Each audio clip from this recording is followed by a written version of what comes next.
याद कनी सुन बात साफा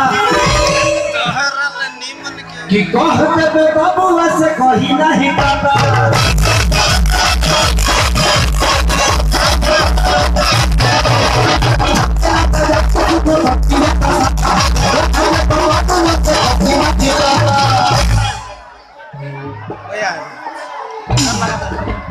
कि बीमारी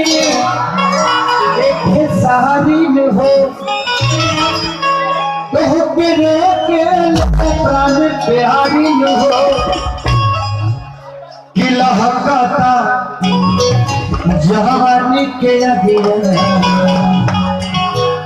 अरे चली जाना छोड़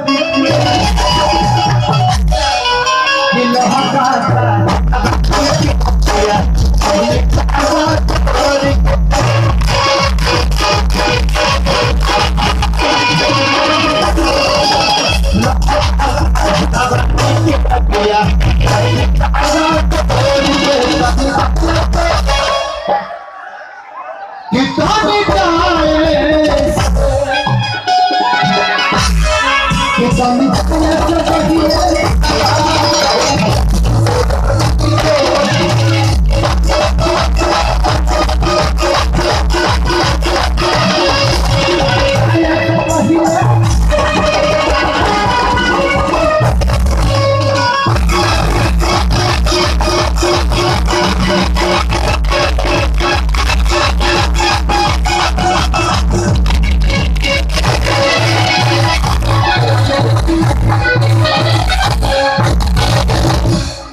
शांति बनाए रखें, शांति बनाए